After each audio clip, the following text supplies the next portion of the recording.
好久没吃鸭了，今天在市场上买了半边鸭，砍成大块了之后呢，我们冷水下锅焯一下水，加入姜片、葱节、料酒去腥，调大火煮开。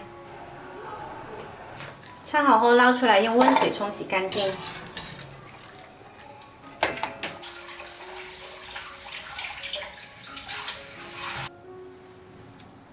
然后我们来准备一个料汁，半块南乳，2勺生抽，一点点老抽，少许盐，一点白糖提鲜，把南乳压碎搅均匀。起锅热油爆香姜片，接着加入鸭肉炒香，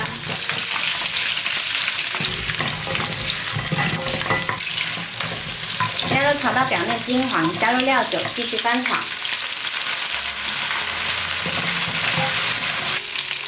接着加入料汁，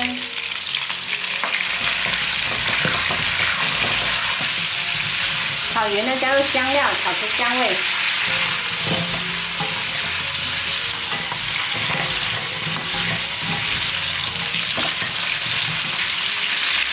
炒香了之后关火装盘，装好盘后就可以上锅蒸啦。水开上锅，大火蒸50分钟。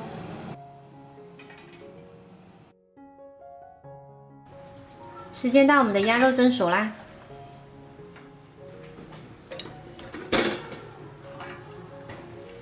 这款五香鸭呢，吃起来酱香浓郁，超级好吃哦。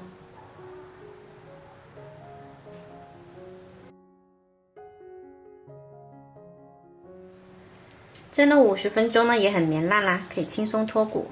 喜欢的朋友可以试一下。我是小坏，喜欢我的视频记得关注我哦。